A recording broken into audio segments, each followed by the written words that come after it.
இன்றைக்கு இன்னொரு காரியத்தை குறித்து நாம் பார்க்க போகிறோம். இன்றைக்கு நாம் எதை பார்க்க போகிறோம் என்று சொன்னால், வாட் இஸ் பாவர்ட்டி? தரித்திரம் என்றால் என்ன? தரித்திரம் என்றால் என்ன என்பதை குறித்து இன்றைக்கு நாம் பார்க்க போகிறோம். கடந்த வாரத்திலேயே வாஸ்து காண்பிச்சேன். ஒரு மனுஷன் தரித்திரத்தில் இருக்கிறான் என்பதற்கு அடையாளம் என்ன? பட்டினி, தாகம், நிர்வாணம், சகலத்திலும் குறைவு.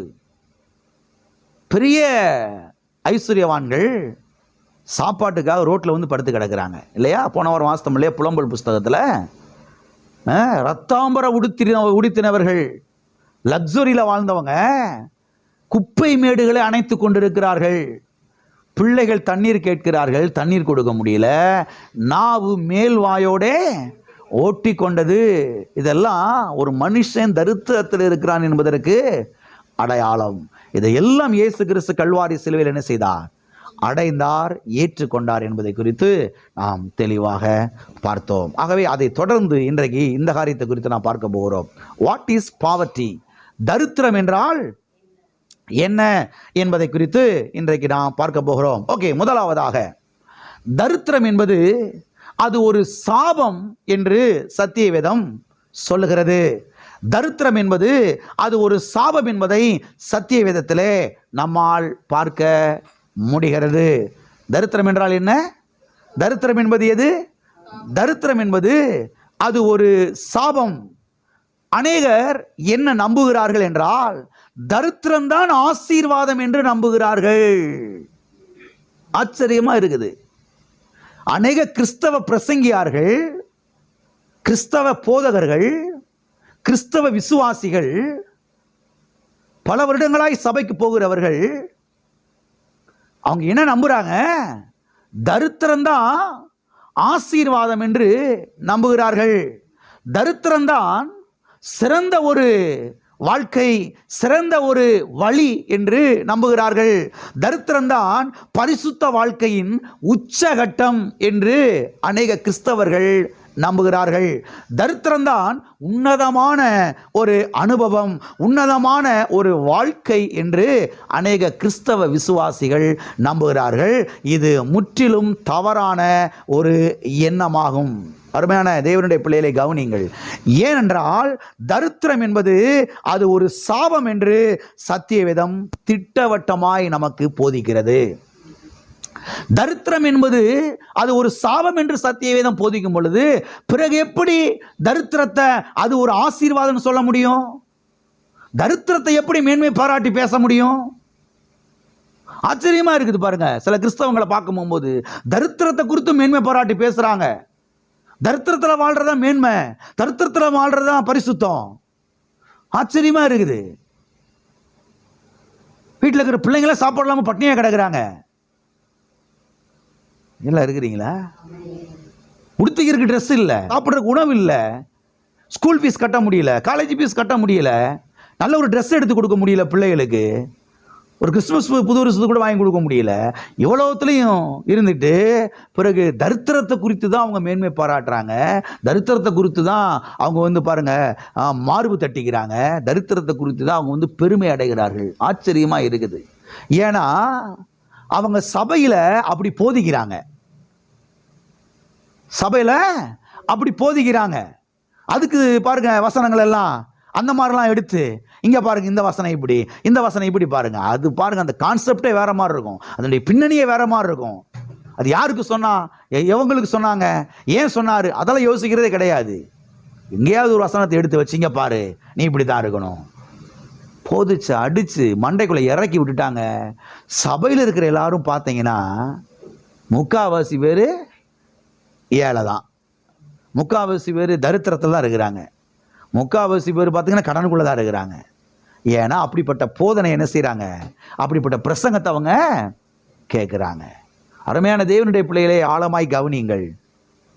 தரித்திரம் என்பது அது ஒரு சாபம் என்று சத்தியவேதம் திட்டவட்டமாய் நமக்கு சொல்லுகிறது. வாசிப்போம். கலாத்தியர் 3ஆம் அதிகாரம் 13வது வசனம்.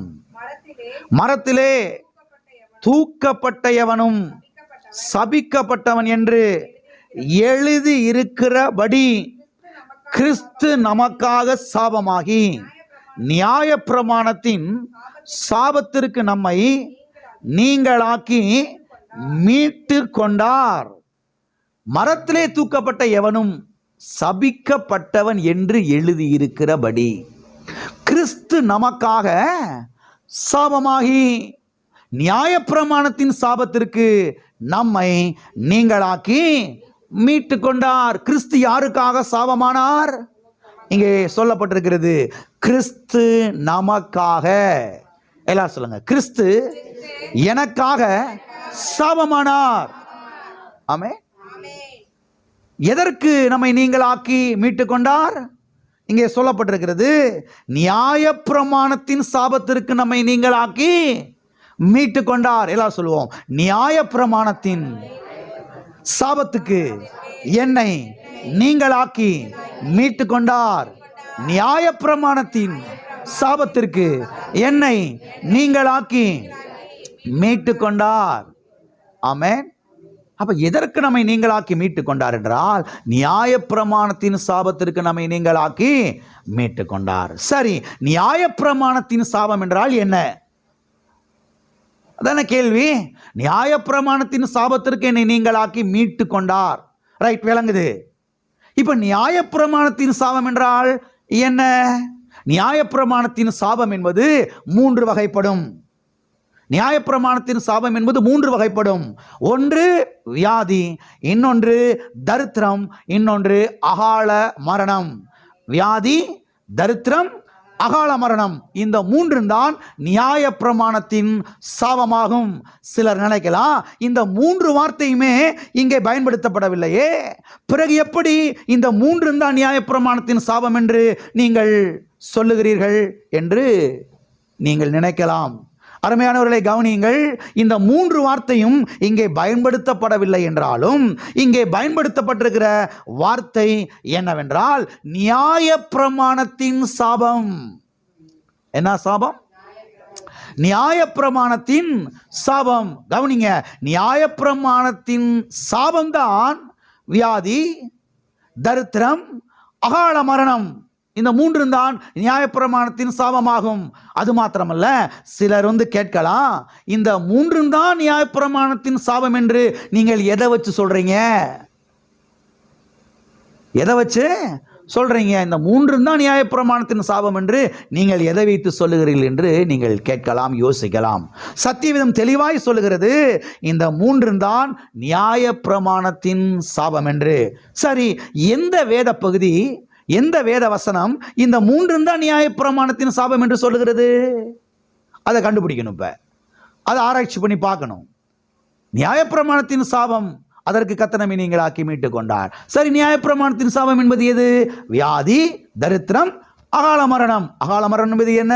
கொஞ்ச வயசுல செத்து போயிடுறது, வாழ வேண்டிய வயசுல மரிச்சு போயிடுறது. அதுதான் பாருங்க நியாயப்பிரமாணத்தின் சாபம். இந்த சாபங்களுக்கு கர்த்தர் நம்மை நீங்களாக்கி மீட்டு கொண்டார். அப்ப நியாயப்பிரமாணத்தின் சாபம் என்பது எங்கே சொல்லப்பட்டிருக்கிறது? எந்த வேத பகுதியிலே நாம் அதை வாசிக்க முடியும் என்று சொன்னால், உபாகமம் 28ஆம் அதிகாரத்திலே இந்த நியாயப்பிரமாணத்தின் சாபத்தை குறித்து நாம் வாசிக்கலாம். இது எந்த வேத பகுதியிலே எங்கே இந்த 3 வார்த்தைகளும் பயன்படுத்தப்பட்டிருக்கிறது என்று சொன்னால், நியாயப்பிரமாணத்தின் சாபம் என்பது எங்கே சொல்லப்பட்டிருக்கிறது என்று சொன்னால், உபாகம புஸ்தகத்திலே சொல்லப்பட்டிருக்கிறது.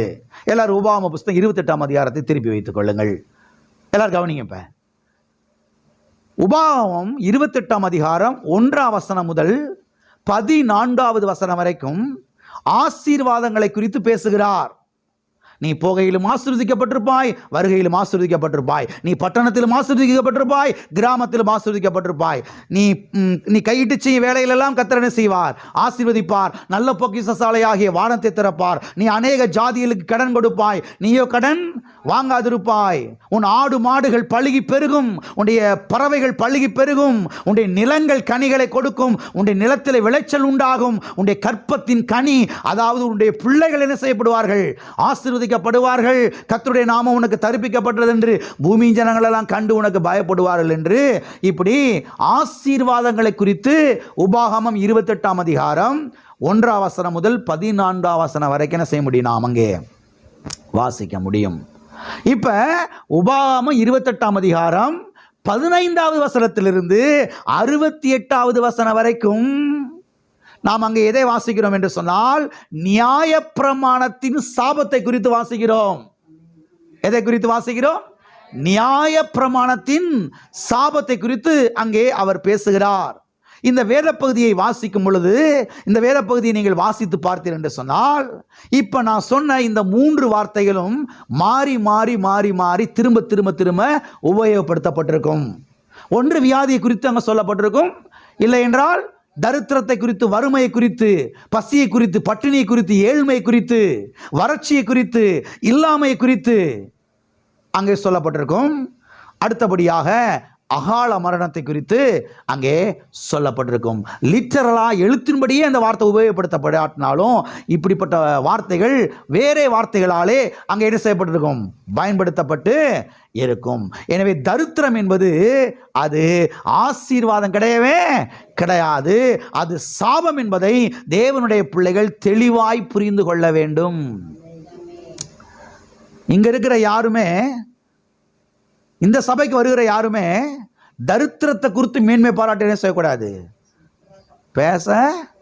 தரித்திரத்தை குறித்து மேன்மை பாராட்டி பேசுறது, வியாதியை குறித்து மேன்மை பாராட்டி பேசுறது, சாப குறித்து மேன்மை பாராட்டி பேசுறது, அகால மரணத்தை பற்றி இருக்கிறீங்களா? இதெல்லாம் கவனிக்கணும். வேதத்தில் என்ன செய்யணும்? கவனிக்கணும். ஆகவே தரித்திரம் என்பது அது ஆசீர்வாதம் கிடையவே கிடையாது. தரித்திரம் என்பது அது சாபம் என்று சத்தியவேதம் தெளிவாய் சொல்லுகிறது. தேவனுடைய பிள்ளைகள் ஒவ்வொருவரும் இதை தெளிவாய் புரிந்து கொள்ள வேண்டும். மறுபடியும் இப்பொழுது கலாத்தியர் 3:13 நாம் போவோம், வாசிப்போம். மரத்திலே தூக்கப்பட்ட எவனும் சபிக்கப்பட்டவன் என்று எழுதி இருக்கிறபடி கிறிஸ்து நமக்காக சாபமாகி நியாயப்பிரமாணத்தின் சாபத்திற்கு நம்மை நீங்களாக்கி மீட்டு கொண்டார். என்ன செய்து கொண்டார்? மீட்டு கொண்டாரா, இல்ல மீட்டு கொள்ளுவாரா, இல்ல மீட்டு கொள்ள போறாரா? என் பைபிள்ல மீட்டு கொண்டாரு தான் போட்டிருக்குது. உங்க பைபிள்ல என்ன போட்டிருக்குது? மீட்டு கொண்டாரா? மீட்டு கொண்டாரா? மீட்டு கொள்ள போறாரா? அதான் பாஸ்டர் ஊக்கமா ஜெபம் பண்ணிக்கிட்டு இருக்கிறேன். சீக்கிரத்தில் ஆண்டவர் இந்த சாபத்தில் என்ன செய்வார்? நீ மீட்டுக் கொள்வார்னு ஊக்கமாய் ஜெபித்துக் கொண்டிருக்கிறேன். நீங்களும் ஊக்கமாய் ஜெபித்துக் கொள்ளுங்கள். எதுக்கு நான் ஊக்கமா ஜெபம் பண்ணுவேன்? எதுக்குன்னா உங்களுக்கு அறிவு வர்றதுக்காக, உங்களுக்கு வெளிச்சம் வர்றதுக்காக, சத்தியத்தை குறித்த வெளிச்சம், சத்தியத்தை குறித்த வெளிப்பாடு உங்களுக்கு வர்றதுக்காக நான் ஊக்கமா என்ன செய்வேன்? ஜெபம் பண்ணுவேன். நிச்சயமா ஜெபம் பண்ணிக்கிட்டு தான் இருக்கிறேன். ஆமென். அப்ப மீட்டு கொண்டார். என்ன செய்து கொண்டார்? எதற்கு மீட்டு கொண்டார்? அதான் கேள்வி. இப்ப எதுக்கு மீட்டு கொண்டார்? இங்கே சொல்லப்பட்டிருக்கிறது நியாயப்பிரமாணத்தின் சாபத்திற்கு. எதற்கு? நியாயப்பிரமாணத்தின் சாபத்திற்கு. நியாயப்பிரமாணத்தின் சாபம் என்றால் என்ன? வியாதி, தரித்திரம், அகால மரணம். அப்ப இந்த 3க்குமே கர்த்தர் என்னை நீங்களாக்கி மீட்டு விட்டார், மீட்டு கொண்டார். ஆமென். வியாதிக்கு கர்த்தரை மீட்டு கொண்டார், தரித்திரத்துக்கு என்னை நீங்களாக்கி மீட்டு கொண்டார், அகால மரணத்துக்கு கர்த்தர் என்னை நீங்களாக்கி மீட்டு கொண்டார். ஆகவே இன்னைக்கு நான் வியாதியில கடந்து துடிக்க வேண்டிய அவசியம் இல்லை, தரித்திரத்துல கடந்து நான் உருள வேண்டிய அவசியம் இல்லை. கொஞ்ச வயசுல என் வீட்டுல யாருமே சாக வேண்டிய அவசியம் கிடையவே. இதெல்லாம் விசுவாசிக்கணும் தேவனுடைய பிள்ளைங்க. 7 வயசுல சாவு, 10 வயசுல சாவு, 25 வயசுல சாவு, இதெல்லாம் ஆண்டவருடைய பிள்ளைகளுடைய வாழ்க்கையில செய்யக்கூடாது, நடக்க கூடாது. எல்லா பிள்ளைகளும் வாழ்ந்து சுகமா இருக்கணும். ஆமென். எல்லாரும் தீர்க்காயுசாய் வாழணும், எல்லாரும் தீர்க்காயுசாய் வாழணும். ஒருத்தர் சொல்றாரு, ஒரு பாஸ்ட் சொல்றாரு பாருங்க, 15 வருஷத்துக்கு முன்னாடி சொல்றாரு என்கிட்ட, இப்படியே ரோட்ல போறோம், திடீர் லாரி நீ ஆக்சிடென்ட் ஆகி செத்து போயிடும் வச்சுக்கோங்க, ஆண்டவர் தான் கொண்டுட்டார் நினைச்சிட்டு போக வேண்டியதா? அவ்வளவுதான். எனக்கு 40 வயசோட முடிஞ்சு சோழி, எனக்கு 40 வயசு எழுதி இருக்குது, கர்த்தர் எடுத்துக்கிட்டாருன்னு சொல்லிக்கிற வேண்டியதான். நீங்களே யாரும் அழுகாதீங்க, தைரியமா இருங்க. ஏங்க சுவிசேஷத்தின் நிமித்தமாய் நடக்கிற காரியங்கள் வேற. சும்மா ரோட்ல போகும்போது ஆக்சிடென்ட் ஆகி ரத்தம் கொட்டி துடி துடிச்சு சாகுறத கடவுளுடைய சித்தம், கடவுளுடைய விருப்பம். அதே கர்த்தர் ஆசைப்படுறாரு. யோசிக்க வேணா? ஒரு காமன் சென்ஸ் வேணா? எல்லாரும் இனி ஒரு மாதிரியா பாக்குறீங்க? இங்க சொல்லப்பட்டிருக்கிறது மீட்டு கொண்டார். என்ன செய்து கொண்டார்? மீட்டு கொண்டார். மீட்டு கொள்வார்ல, இனிமேல் எனக்கா ஒரு நாள் மீட்டு கொள்வாரு? இல்ல இல்ல இல்ல, மீட்டு கொண்டார். எதற்கு நீங்கள் ஆக்கி மீட்டு கொண்டார்? நியாயப்பிரமாணத்தின் சாபமாகிய வியாதிக்கு, நியாயப்பிரமாணத்தின் சாபமாகிய தரித்திரத்துக்கு, நியாயப்பிரமாணத்தின் சாபமாகிய அகால மரணத்துக்கு என்னை நீங்களாக்கி மீட்டு கொண்டார். எல்லார் கரங்களை வைத்து சொல்லுவோம், நியாயப்பிரமாணத்தின் சாபத்திற்கு என்னை நீங்களாக்கி மீட்டு கொண்டார். நான் மீட்கப்பட்டிருக்கிறேன். ஆமென். இந்த வெளிச்சம் வரணும். நான் மீட்கப்பட்டிருக்கிறேன். நான் இன்னைக்கு சாபத்துக்குள்ள கிடையாது, தலைமுறை சாபத்துக்குள்ள கிடையாது, தலைமுறை தரித்திரத்துக்குள்ள கிடையாது, தலைமுறை வியாதிக்குள்ள நான் கிடையாது. என் தாத்தா பாட்டன் பூட்டை எல்லாரும் தரித்திரத்தில் இருந்திருக்கலாம். இயேசுவை நான் சந்தித்திருக்கிறேன். இயேசு என்னை சந்தித்திருக்கிறார். இயேசு கிறிஸ்துவின் வாழ்க்கையில வந்திருக்கிறார். ஆகையால் இனிமேல் நானும் என் பிள்ளைகளும் என் சந்ததியும் யாரும் தரித்திரத்தில் இருக்க வேண்டிய அவசியம் இல்லை. எல்லாம் கவனிக்கிறீங்களா? இதுக்கு முன்னாடி எங்க தாத்தா பாட்டன் பூட்டன் கொள்ளு பாட்டன் எல்லாரும் தரித்திரத்தில் இருந்திருக்கலாம், ஏழையா இருந்திருக்கலாம், கொத்தடிமையா கூட இருந்திருக்கலாம், அடிமைகளா இருந்திருக்கலாம், சாப்பாட்டுக்கு வழி இல்லாம வாழ்ந்திருக்கலாம், கடன்காரர்களா இருந்திருக்கலாம். இயேசு கிறிஸ்து என்னை சந்தித்திருக்கிறார். நான் அவரை சந்தித்திருக்கிறேன். அவர் என்னை ஏற்றுக்கொண்டிருக்கிறேன். ஆகையால் இன்னையிலிருந்து நானும் என் பிள்ளைகளும் என் பேர பிள்ளைகளும் என் சந்ததி யாரும் தரித்திரத்தில் இருக்க வேண்டிய அவசியம் கிடையாது. எத்தனை பேர் விசுவாசிக்கிறீங்க? நான் சொல்றேன், இது உங்களுக்காக மாத்திரமல்ல, உங்க சந்ததிக்காக நீங்க விசுவாசிக்கணும். என் சந்ததியில யார் ஏழையா இருக்கக்கூடாது. என் சந்ததியில யார் அடுத்தவங்க வீட்டில் போய் என்ன செய்யக்கூடாது, பணத்துக்காக நிற்க கூடாது. ஏன்னா கர்த்தர் சாபத்திலிருந்து என்ன செஞ்சிருக்கிறாரு? தரித்திர சாபத்திலிருந்து என்ன செஞ்சிருக்கிறாரு? மீட்டெடுத்திருக்கிறார். தாய் தகப்பன்மார்கள், தாத்தா பாட்டியா இருக்கிறவங்க இதெல்லாம் விசுவாசிக்கணும். உள்ள பிள்ளைகளுக்காக சந்ததிக்காக விசுவாசிக்கணும். நியாய பிரமாணத்தின் சாபத்திற்கு என்னை நீங்களாக்கி மீட்டு கொண்டார். ஆமென். இல்ல பிரதர், செருப்பு போடாம வாழ்றதா தாழ்மை பிரதர்? செருப்பு போடாம வாழ்றதா என்னத்தை சொல்றது? இவ்வளவு விலைக்கு சொன்னதுக்கு பிறகு விளங்கலைனா என்னத்தை சொல்றதுன்னு தெரியல. நீங்களாக்கி மீட்டு கொண்டார். ஆமென். ஓகே, இந்த வசனத்தில் இன்னொரு காரியத்தை நான் பார்ப்போம். வாசிக்கிறேன், கவனிங்கள். கலாத்தியர் 3ஆம் அதிகாரம் 13வது வசனம். மரத்திலே தூக்கப்பட்ட எவனும் சபிக்கப்பட்டவன் என்று எழுதி இருக்கிறபடி. போதும். சபிக்கப்பட்டவன் என்று எழுதி இருக்கிறபடி. எல்லாம் சொல்லுங்க, சபிக்கப்பட்டவன் என்று எழுதி இருக்கிறபடி. என்ன எழுதி இருக்கிறபடி? சபிக்கப்பட்டவன் என்று எழுதியிருக்கிறபடி. என்ன செய்திருக்கிறபடி? எழுதியிருக்கிறபடி. எல்லாம் சொல்லுங்க, எழுதியிருக்கிறபடி. எங்கே எழுதியிருக்கிறபடி? இப்ப கேள்வியதான்.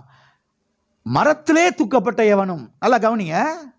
மரத்துல ஒரு ஆளை தூக்கி போட்டு அங்க சாக அடிச்சிட்டாஸ்னா அந்த மனுஷன் யாரு?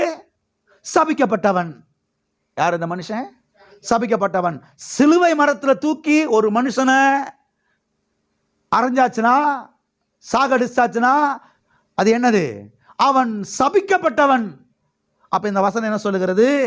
மரத்திலே தூக்கப்பட்டவன், சபிக்கப்பட்டவன் என்று எழுதி இருக்கிறபடி. அப்போ மரத்துல யாரெல்லாம் தூக்கப்பட்டார்களோ, மரத்துல தூக்கப்பட்டு யாரெல்லாம் மரித்தார்களோ அவர்களா யாரு? சபிக்கப்பட்டவர்கள். இயேசு எங்கே மரித்தார்? மரத்திலே தூக்கப்பட்டு என்ன செய்தார்? மரித்தார். அப்ப மரத்திலே தூக்கப்பட்டு அவர் மரித்தார்னா அவர் யாரு? சபிக்கப்பட்டவர். அவர் யாரு?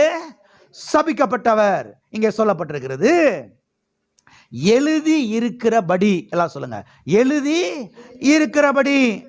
எங்கே எழுதி இருக்கிறபடி? உபாகம புஸ்தகம் 21ஆம் அதிகாரம் 22ஆம் வசனம் 23ஆம் வசனத்திலே எழுதி இருக்கிறபடி. அங்க எழுதி இருக்கிறத தான் இங்க பரிசுத்த ஆவியானவர் அப்போஸ்தலனாகிய பவுல் மூலமாக கலாத்திய சபைக்கு மேற்கோள் காண்பித்து எழுதுகிறார். சும்மா விளையாட்டான எழுதலாம், சும்மா இதெல்லாம் மேலோட்டமா வாசிட்டு இப்படி போயிட்டா ஒன்றும் விளங்காது. என்ன நடந்திருக்குன்னே தெரியாது. சிலுவையில எனக்காக என்ன செய்து முடித்திருக்கிறார் இயேசு என்பது விளங்காமே போயிடும். மரத்துல தூக்கப்பட்ட எவனும் சபிக்கப்பட்டவன் என்று எழுதியிருக்கிறபடி. எங்கே எழுதியிருக்கிறபடி? உபாகம புஸ்தகம் 21ஆம் அதிகாரம் 22ஆம் வசனம் 23ஆம் வசனத்தில் என்ன செய்யப்பட்டிருக்கிறது? எழுதி இருக்கிறது. வாசிப்போம். கொலை செய்யப்பட்ட ஒருவன் மேல் சாவுக்கு பாத்திரமான பாவம் உண்டாயிருக்க அவனை கொலை செய்யும்படி மரத்திலே தூக்கி போடுவாயானால் இரவிலே அவன் பிரேதம் மரத்திலே தொங்கலாகாது. அந்நாளில் தானே அதை அடக்கம் பண்ண வேண்டும். தூக்கி போடப்பட்டவன் தேவனால் சபிக்கப்பட்டவன். ஆகையால் உன் தேவனாகிய கர்த்தர் உனக்கு சுதந்திரமாய் கொடுக்கும் உன் தேசத்தை தீட்டுப்படுத்தாயாக. இதத்தான் பரிசுத்த ஆவியானவர் அப்போஸ்தலனாகிய பவுல் மூலமாக கலாத்தியர் 3:13 மேற்கோள் காண்பித்து எழுதுகிறார். மரத்திலே தூக்கப்பட்ட எவனும் சபிக்கப்பட்டவன் என்று உபாகம புஸ்தகம் 21ஆம் அதிகாரம் 22ஆம் வசனம் 23ஆம் வசனத்திலே எழுதியிருக்கிறபடி கிறிஸ்து நமக்காக சாபமானார். நியாயப்பிரமாணத்தின் சாபத்திற்கு நம்மை நீங்களாக்கி மீட்டு கொண்டார். அவனை மரத்திலே தூக்கி போடுவாயாக. அவனுடைய பிரேதம் இருட்டாகிறதுக்கு முன்னால கீழே இறக்கப்பட்டு அவன் அடக்கம் பண்ணப்பட வேண்டும். இயேசு கிறிஸ்துவினுடைய சரீரத்தை அவ்வாறு தான் என்ன செய்தார்கள்? அடக்கம் பண்ணினார்கள். மறுநாள் ஓய்வு நாள் ஸ்டார்ட் ஆகுது. அதுக்கு மேல அவர் அங்க மேல வைக்க கூடாது. உடனே கீழே இறக்கி கொண்டு போய் என்ன செய்யறாரு? யோசேப்பு கல்லறையில அங்க அடக்கம் பண்ணப்படுது. ஏன்னா தேவனால சபிக்கப்பட்டவன் 6 மணிக்கு மேல என்ன செய்யக்கூடாது? சிலுவை மரத்துல தொங்கக்கூடாது. அப்படி தொங்குனா தேசம் என்ன செஞ்சிடும்? தீட்டுப்பட்டு போயிடும். அதனால சிலுவை மரத்திலிருந்து இறக்கி அவரை கொண்டு போய் என்ன செய்யறாங்க? அங்க அடக்கம் பண்ணுகிறார்கள். சிலுவையில் என்ன நடந்துச்சு பார்த்தீங்களா? நம்முடைய தரித்திரத்துக்காக, நம்முடைய சாபத்துக்காக இயேசு என்ன செஞ்சு முடிச்சிருக்கிறாரு. இதெல்லாம் கவனிச்சதுக்கு பிறகும் ஒரு மனுஷன் தரித்திரத்தை குறித்து தான் மேன்மை பாராட்டுறான்னா உண்மையாகவே என்ன இல்லதான் அர்த்தம்?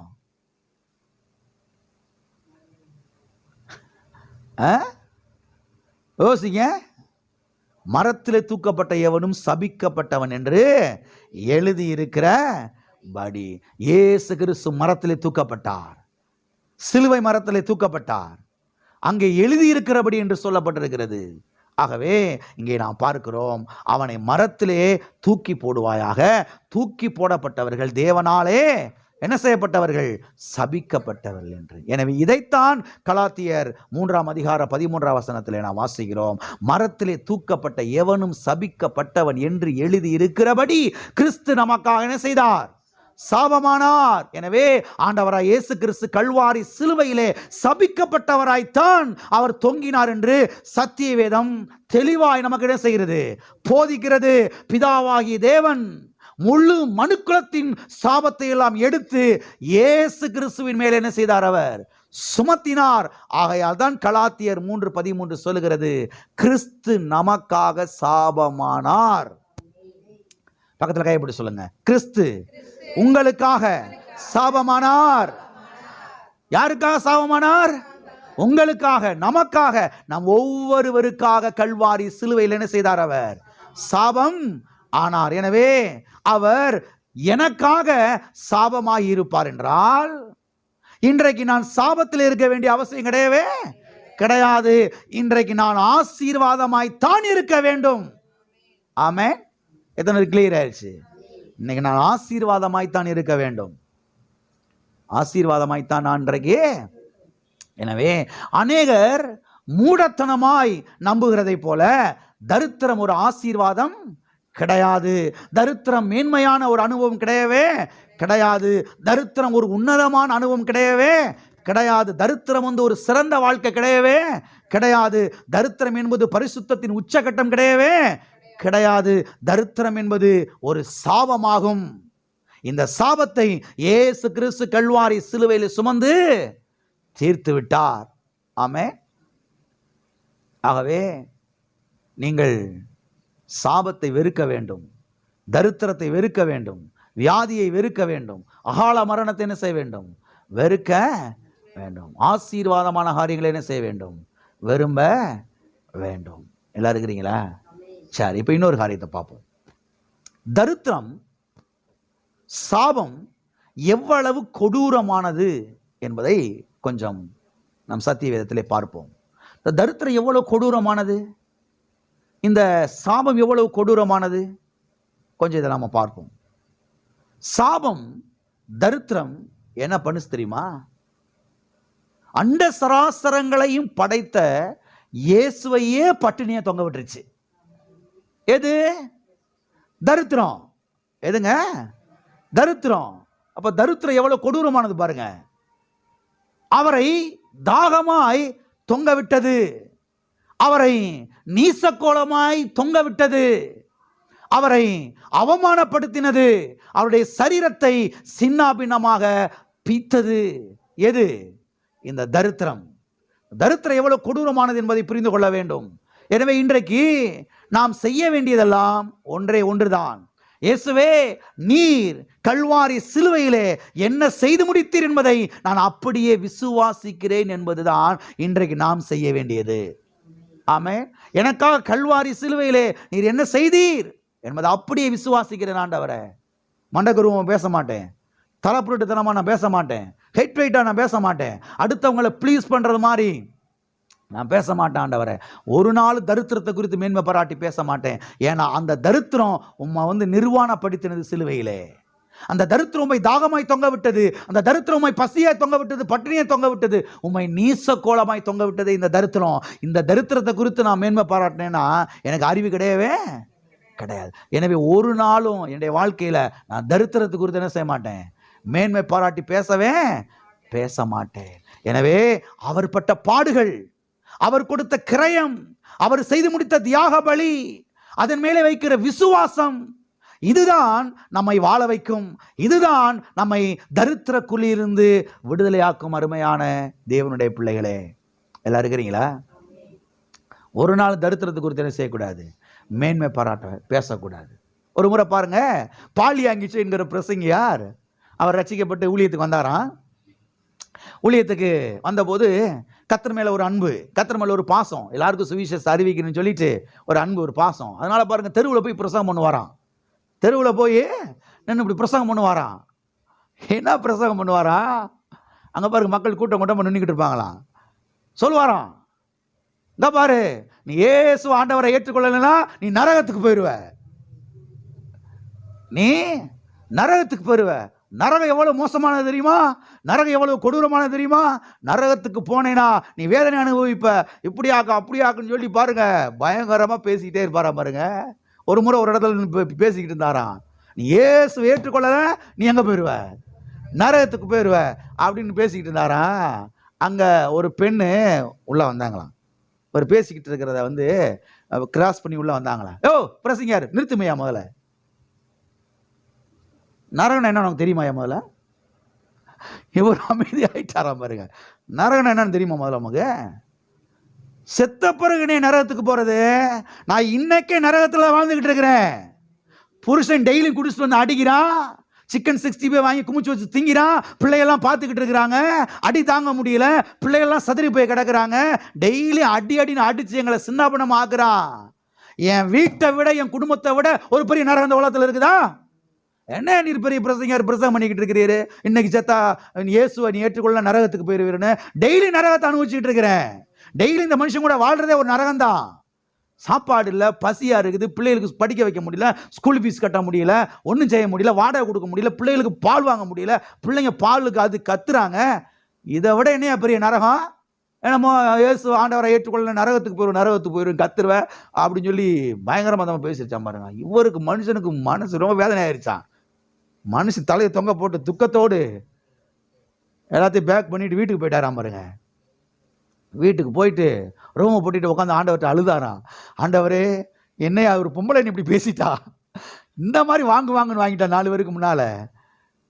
ஆண்டவரே, நான் என்ன உங்க ஆண்டவரை ஏற்றுக்கொள்ள நரகத்துக்கு போயிருந்தா சொன்னேன் அப்படின்னு சொல்லி ஓன்னு அழுதாராம் பாருங்க.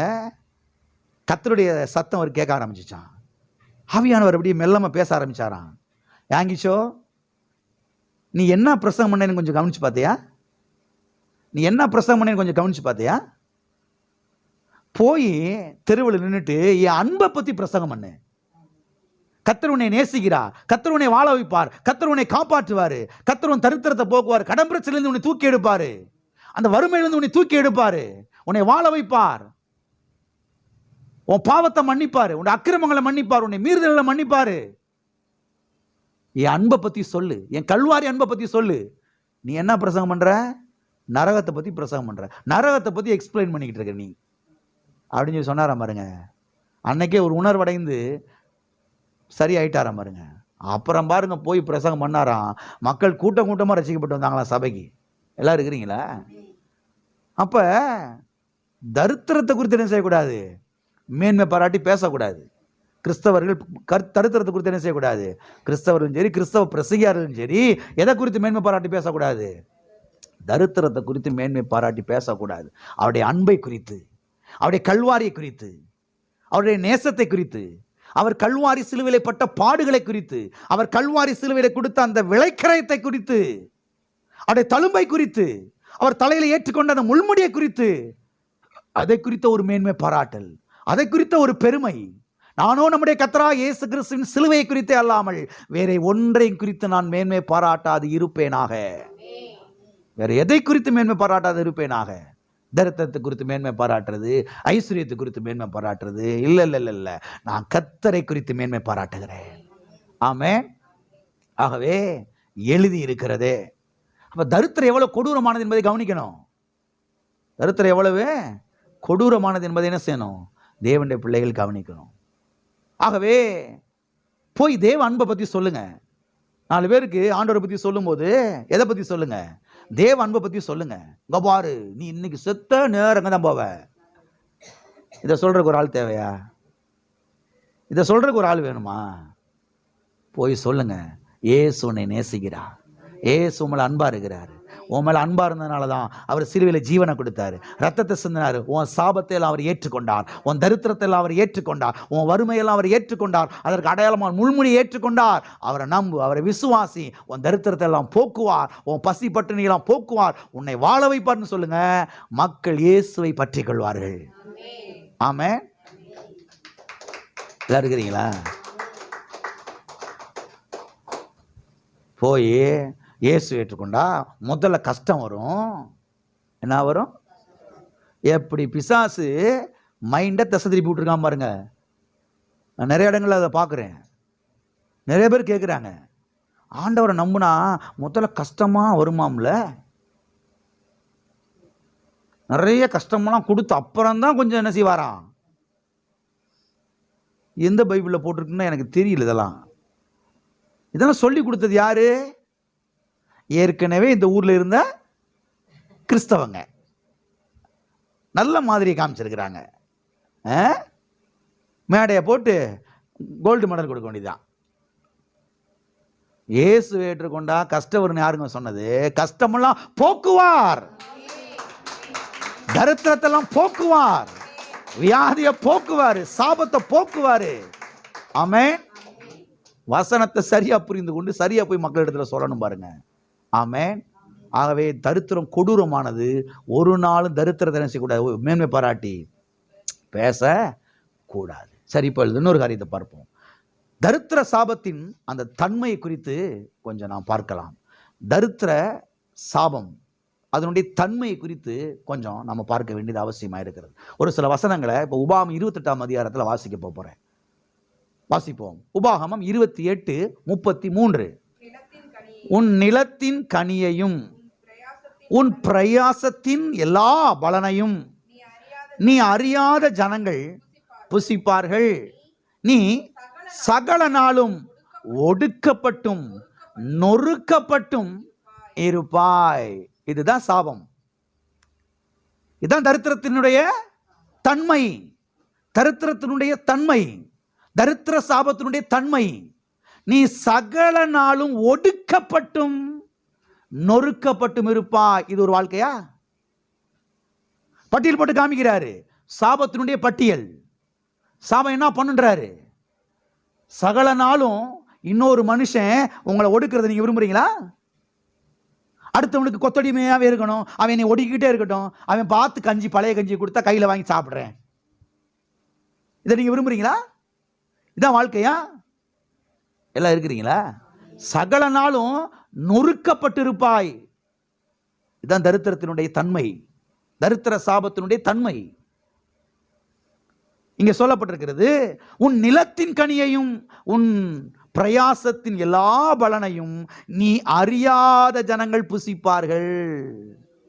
நீங்க நிலத்தில் நட்டு வைக்கிறீங்க, நீங்க விதைக்கிறீங்க, அதை இன்னொருத்த வருஷ கணக்கில் சாப்பிட்டுக்கிட்டு இருந்தா எப்படி இருக்கும்?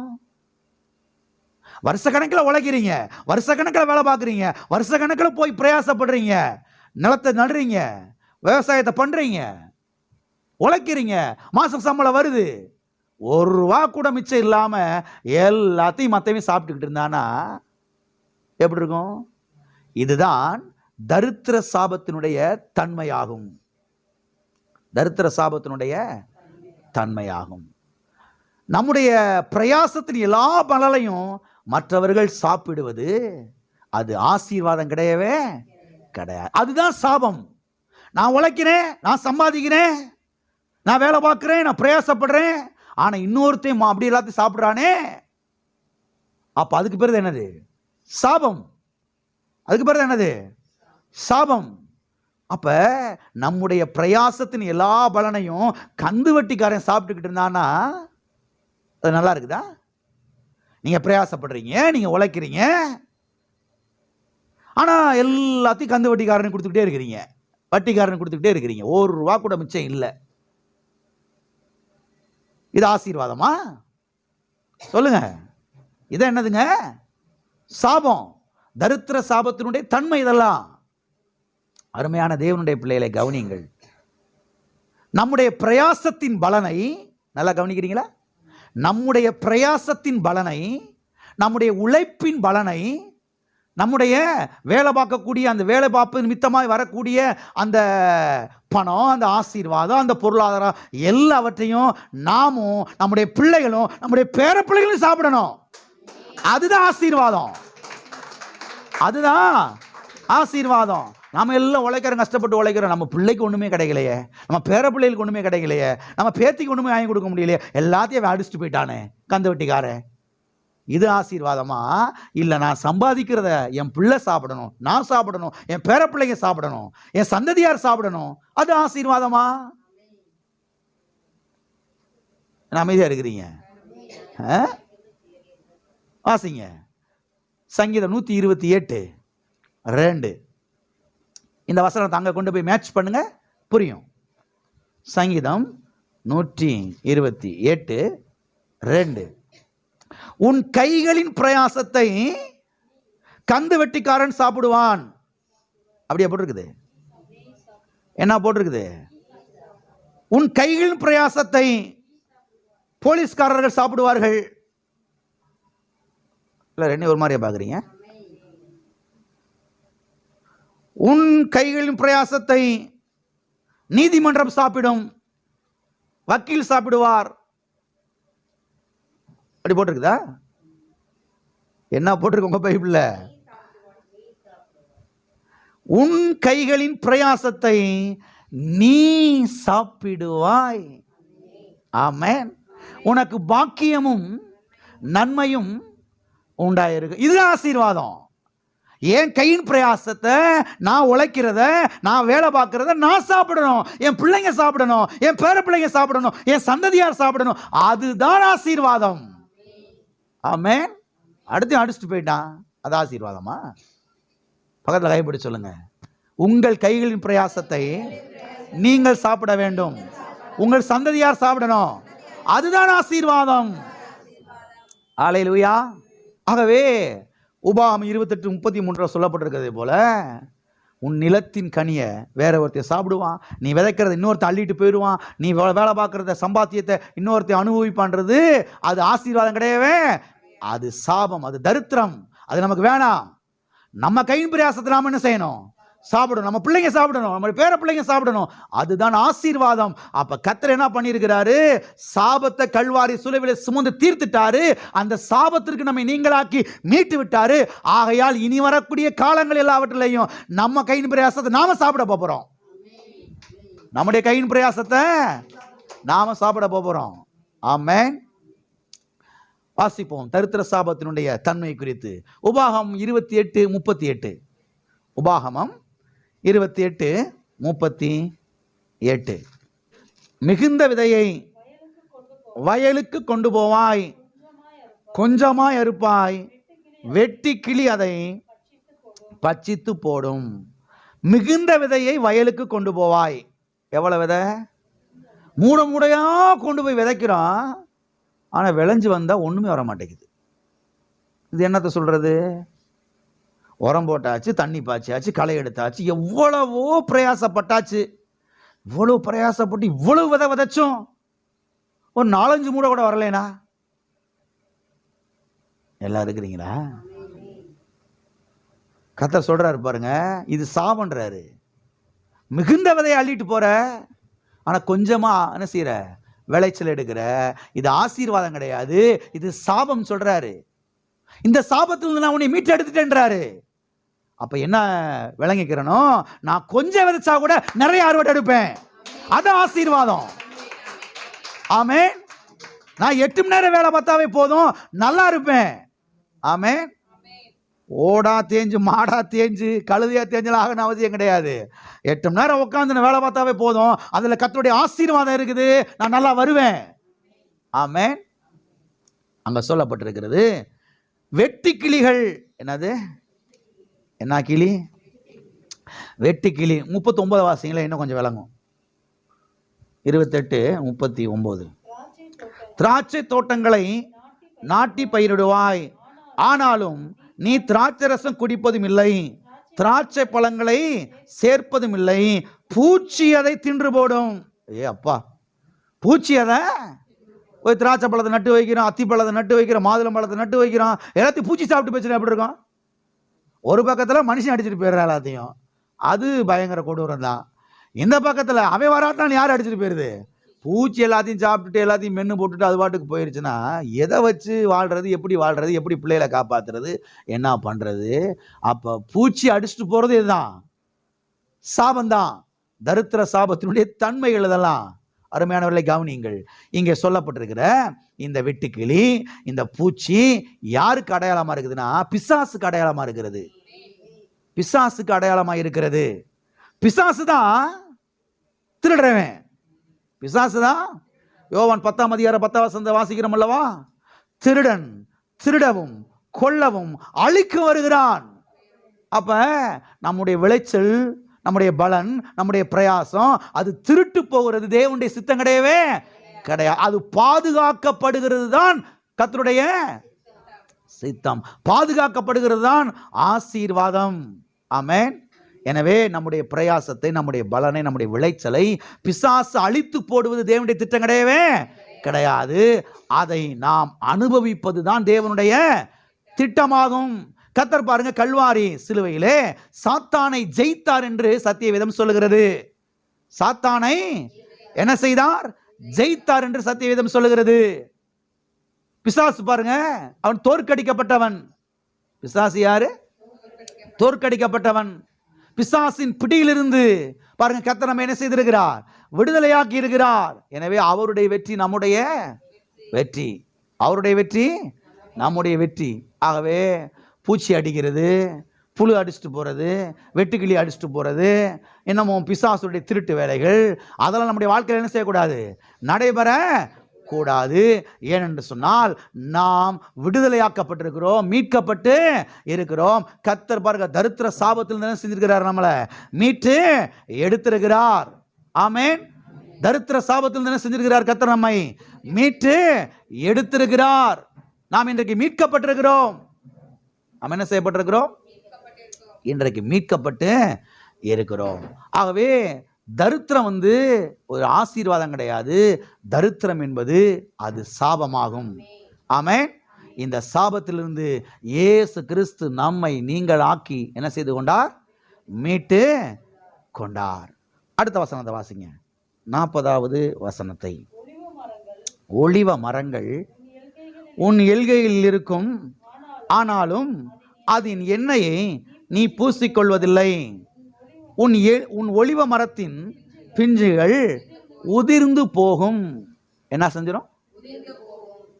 நட்டு வைக்கிறீங்க, முருங்கை மரத்தை நட்டு வைக்கிறீங்க. லேசாக அப்படி ஒரு காற்றடிச்சுன்னா எல்லா முருங்கைப்பூ உதிர்ந்துருச்சு, முருங்கைக்காய் என்ன செய்யாது. மாமரத்தை நட்டு வைக்கிறீங்க, லேசாக ஒரு காற்றடிச்சுன்னா எல்லா பூவும் என்ன செஞ்சிருச்சு, பூ உதிர்ந்துச்சுன்னா உடனே விவசாயிகளுக்கெல்லாம் பகீர்னு இருக்கும். ஐயோ காற்றடிக்குதே. மற்ற ஆளுகளுக்கு அது பெருசாக கிடையாது, அவங்க உரட்டை விட்டு தூங்கிட்டு இருக்கிறாங்க. ஆனால் விவசாயிகளுக்கு அப்படியே பகீர்னு இருக்கும் இல்லையா. காற்று அடிச்சிச்சுன்னா உடனே பூவெல்லாம் உதிர்ந்துருச்சு, இந்த வட்டம் விளைச்சல் வராதே. ஓங்கி ஒரு காற்று அடிச்சுன்னா எல்லா வாழை மரமும் சாஞ்சிருதே. எல்லாம் இருக்கிறீங்களா? இதெல்லாம் சாபம் என்று சத்தியவேதம் சொல்லுகிறது. இது ஆசீர்வாதம் கிடையாது. காற்று அடிச்சு வாழை மரம் சாஞ்சு நஷ்டப்படுறது, காற்று அடிச்சு நெல்லெல்லாம் சாஞ்சு மழை ஓங்கி அடிச்சு மலைக்குள்ள எல்லாம் நெல் மூழ்கி போய் பூவெல்லாம் உதிர்ந்து ஒன்றும் இல்லாமல் போறது, அது சாபம். சாபத்தின் பட்டியலின் கீழே வருகிறது. இந்த சாபத்திலிருந்து கர்த்தர் என்ன செய்திருக்கிறாரு? மீட்டெடுத்திருக்கிறார். இன்றைக்கு நாம் சாபத்துக்குள்ளே கிடையாது, இன்றைக்கு நாம் கிறிஸ்துவுக்குள்ளே இருக்கிறோம். இன்றைக்கு நமக்கு ஆசீர்வாதம் செய்திருக்கிறது, உண்டாகி இருக்கிறது. ஆகவே தேவனுடைய பிள்ளைகள் ஒரு நாளும் தரித்திரத்தை குறித்து என்ன செய்யக்கூடாது? மேன்மை பாராட்டி பேசக்கூடாது. தரித்திரத்தை குறித்து நீங்க மேன்மை பாராட்டி பேசுனீங்கன்னா நீங்க கர்த்தரை கேவலப்படுத்துறீங்கன்னு அர்த்தம். ஏன்னா இந்த தரித்திரம் தான் இயேசுவை கல்வாரி சிலுவையில் என்ன செய்தது?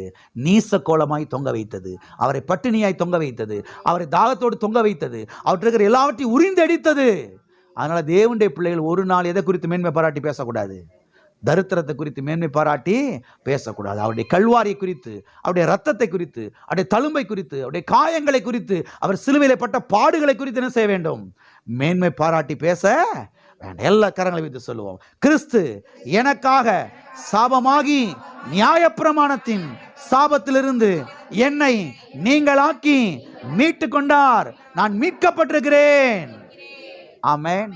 எனவே முதலாவதாக தரித்திரம் என்பது அது ஒரு சாபமாக, இந்த சாபத்துக்கு கர்த்தர் நம்மை நீங்களாக்கி மீட்டுக்கொண்டார். எல்லா கண்களை மூடி ஜெபிப்போம். அடுத்த வாரத்தில் இன்னொரு காரியத்தை நாம் பார்ப்போம். தரித்திரம் என்றால் என்ன, சாபம் என்றால் என்ன என்பதை குறித்து அடுத்த வாரத்தில் இன்னும் சில காரியங்களை நாம் பார்க்கலாம். இதை இன்றைக்கு மனதிலே வையுங்கள், உள்ளத்திலே வையுங்கள். கர்த்தாவே, ஒரு நாளும் தரித்திரத்தை குறித்து மேன்மை பாராட்ட பேச மாட்டேன். தகப்பனே, உம்மை அவமானப்படுத்தினது இந்த தரித்திரம்.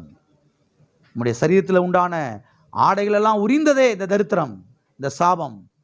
ஒரு நாளும் தரித்திரத்தை குறித்து மேன்மை பாராட்டி பேச மாட்டேன். ஓ தேவனே, ஸ்தோத்திரம் ஆண்டவரே. நான் இன்றைக்கு கடனுக்குள்ள அடிமைப்பட்டு கிடக்கிறது உம்முடைய சித்தம் அல்ல, கடன் கொடுக்கிறவனாய் மாறுவதுதான் உம்முடைய சித்தம். கந்து வட்டிக்காரன் எல்லாம் என் பணத்தை எல்லாம் சாப்பிட்டு போறது உம்முடைய சித்தம் அல்ல. என்னுடைய பிரயாசத்தின் பலனை மற்ற எல்லாரும் சாப்பிடுறது உம்முடைய சித்தம் அல்லப்பா. மற்றவங்களுக்கு நான் அன்புனால கொடுப்பேன், அவங்களுக்கு நான் உதவி செய்வேன். ஆனால் என்னுடைய எல்லா சம்பாத்தியமும், என்னுடைய எல்லா வருமானமும், என்னுடைய எல்லா விளைச்சலும் நான் அனுபவிக்காம, என் பிள்ளை அனுபவிக்காம மற்ற எல்லாருக்கும் போறது, அது ஆசீர்வாதம் கிடையாது. தேவனே, நீர் சொல்லி இருக்கிறீர், உன் கையின் பிரயாசத்தை நீ சாப்பிடுவாய் என்று. என் கையின் பிரயாசத்தை நான் சாப்பிடணும், என் பிள்ளைங்க சாப்பிடணும், என் வீட்டார் சாப்பிடணும், என் குடும்பத்தார் சாப்பிடணும், என் வீட்டில் வேலை பார்க்குற வேலைக்காரர்கள் சாப்பிடணும். அது வீணா போயிடக்கூடாது. ஓ தேவனே, ஸ்தோத்திரம் ஆண்டவரே, ஸ்தோத்திரம் ஸ்தோத்திரம். பிதாவே, இயேசு நாமத்தில் உம்முடைய சமூகத்திலே நாங்கள் வருகிறோம். ஆசீர்வதிக்கப்பட்ட இந்த நல்ல காலை வேலைக்காய் நன்றி. ஓ தேவனே, ஸ்தோத்திரம். கல்வாரி சிலுவையிலே நீர் என்ன செய்து முடித்தீர் என்பதை கர்த்தாவே இன்றைக்கு நாங்கள் பார்த்தோம். தகப்பனே, இந்த சத்தியங்கள் எங்களுடைய உள்ளத்துக்குள்ளே பதியட்டும், உள்ளே இறங்கட்டும், வெளிப்பாடாய் வெளிச்சமாய் மாறட்டும் கர்த்தாவே. ஓ தேவனே, ஒரு நாளும் தரித்திரத்தை குறித்து, சாபத்தை குறித்து நாங்கள் மேன்மை பாராட்டி பேச மாட்டோம் என்று தீர்மானிக்கிறோம் கர்த்தாவே. உம்மை குறித்து, உம்முடைய கல்வாரியை குறித்து, உம்முடைய வார்த்தை குறித்து நாங்கள் மேன்மை பாராட்ட தீர்மானிக்கிறோம் கர்த்தாவே. பிள்ளைகள் ஆசீர்வதிக்கிறேன் இயேசு நாமத்தில். எல்லா கடன் பிரச்சனைகள் மாறுவதாக, எல்லா கந்து வட்டி பிரச்சனைகள் மாறுவதாக, எல்லா லோன் பிரச்சனைகள் மாறுவதாக, எல்லா நகை கடன் பிரச்சனைகள் மாறுவதாக. இயேசு நாமத்தில் அற்புதங்கள் நடப்பதாக பொருளாதார விஷயத்திலே அவ்விதமாய் செய்கிறீர்களுக்காக நன்றி. இயேசு நாமத்தில்